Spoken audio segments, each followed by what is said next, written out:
So this morning I did a little research on Twitter. Now I've had Twitter for 3 years, 4 years, something like that. I have a business one because you're supposed to. Have a personal one I barely use. Now, social media, important. It's a great marketing tool. Throw an app on your phone, mess around with stuff, whatever. You know, what you're supposed to do. You know, all these experts advise you to do this and do that, and here's 5 tips to do this, and 3 tips to do this, and increase your followers by 5 billion in 2 days, and yada yada yada. Whatever. I started that stuff all up when I was getting serious about my business, like in 2014, I think. Set it all up, forgot about it, just kind of left it.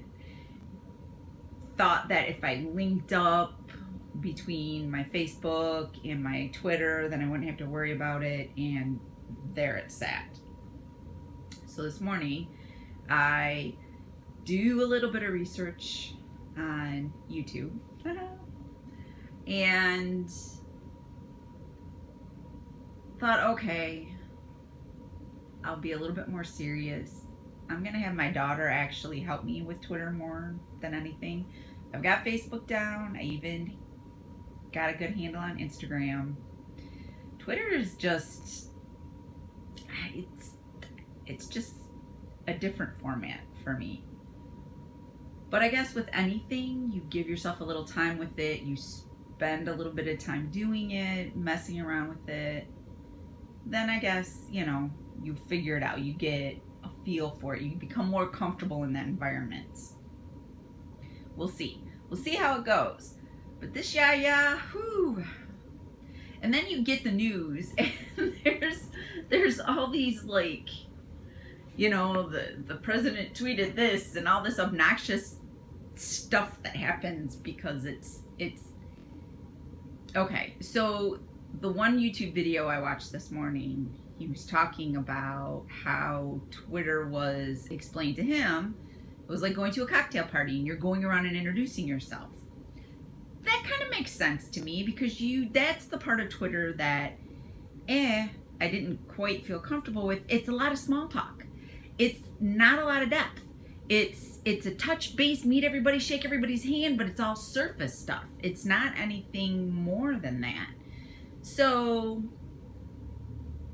I apologize. I was eating Twizzlers a minute ago. So if I've got red in my teeth, that's what it is. Anyway. And maybe that's why I don't really feel as comfortable with it.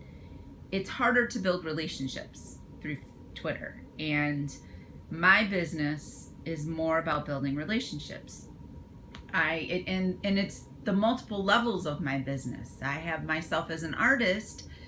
It's a mosaic artwork that I do, and if I do a commissioned piece, I want to connect with the person I'm doing the piece for.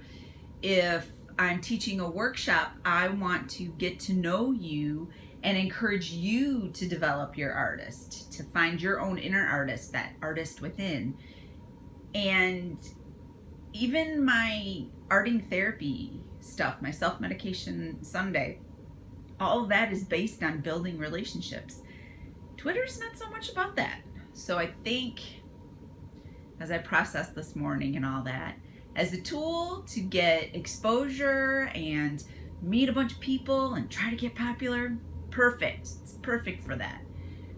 But I just have to understand that that's what it is. And anyway, it was my observations about my Twitter business research this morning. But anyway, this is Yia Yia's YouTube.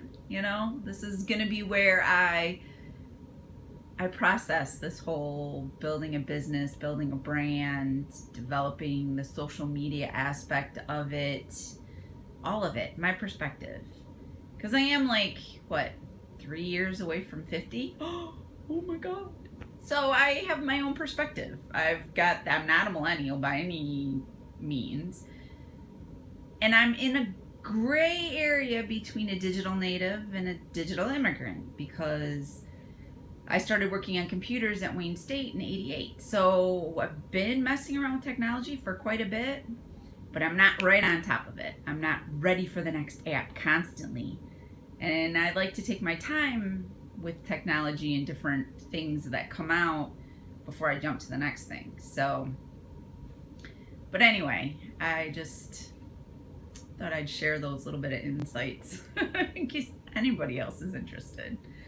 And on that note, I think I'm gonna go get dressed because I have to go do some business errands and then come back and finish cleaning my house. So